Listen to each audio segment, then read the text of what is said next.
Hey guys, English Dave here, and I'm bringing you the Entertain Lynx spoiler-free review for Transformers: The Last Knight.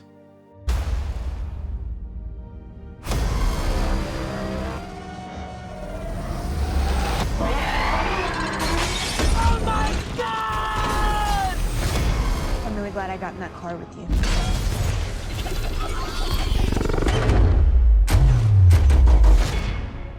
Let me preface this by saying that I may not be a huge fan of the series, but I see myself as a Transformers apologist, and for the most part, I've enjoyed some of the movies.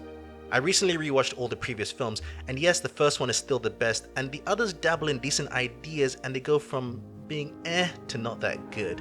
But again, I still somehow enjoy them and keep coming back, and I was hoping that this one would bring things back on track.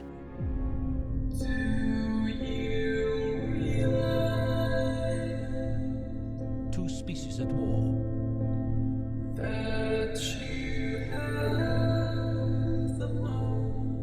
One flesh, one metal.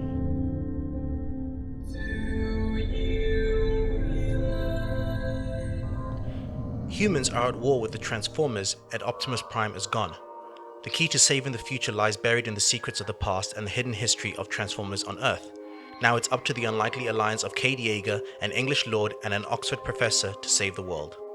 Alright, I'm going to start with cons, because there's a lot to be said about this film before I get to pros, so I'm going to switch it up a bit. Where to start? The movie just isn't good at all. The story is nonsensical, things happen that keep the movie moving forward, but you're never quite sure what's actually going on. The whole angle of finally getting to know the secret history of Transformers doesn't tell you any more than we've been told in previous films, which is basically the Transformers have been on Earth and interacting with humans longer than we thought. The characters are either wasted or unnecessary.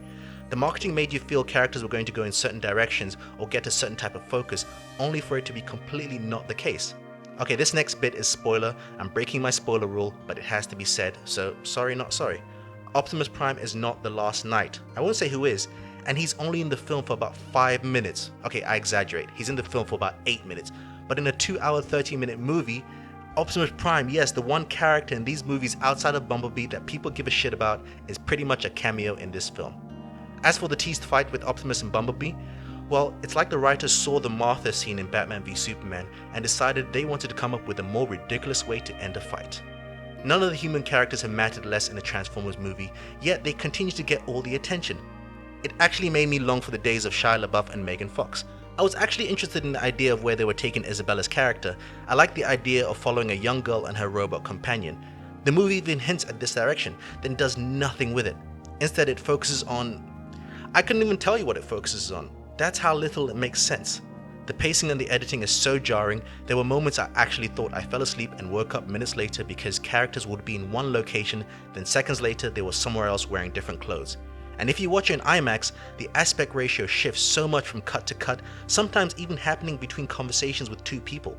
Why did you film a conversation with two different aspect ratios? There's more I want to say, but I'll leave it for our spoiler talk. Let's go to pros. Okay, there's snippets of few things I like, which were then completely ignored. The obvious one is the VFX. It's a Michael Bay Transformers movie, of course the VFX will be on point, though it didn't help make sense of what was happening during some of the action scenes. Optimus, when he was on screen, completely owned his scenes and had some cool moments that actually made me excited. Too bad he was only in the film for a short period. I really liked the new robot character Cogman. He really wasn't useful to the plot at all, but he brought memorable moments to the film. I also liked the relationship between Mark Wahlberg's Cade Yeager and Isabella Mona's Isabella, and it was set up really well. I was excited to see where it goes, only for it to be wasted for a forced love story. Yeah, why is she here? Introductions. Mr. Vivian Wembley, Master of History, Oxford, Doctor of Philosophy, also Oxford, and Doctor of Letters, again Oxford, I think. Anything else? Anyway, meet Cade. Yeager. Cade Yeager. I'm an inventor. Oh, you're an inventor. I really couldn't recommend this movie even to the most hardcore Transformers fan. This movie is just bad. The only reason to watch it is to really experience for yourself how bad, and even then, wait till you happen to catch it on TV. Transformers needs a radically new direction, one without Michael Bay at the helm. He's done his dues, he helped cement the franchise in film history, however it's high past time he gave the reins over to someone else. Hopefully the upcoming standalone Bumblebee movie will show us what that kind of movie would look like. Thanks guys for listening. If you enjoyed this review, please subscribe, give us a thumbs up and share with your peeps. And if you'd like to know our spoiler-filled thoughts on the movie, look out for our Transformers The Last Night spoiler talk, which will be up Monday.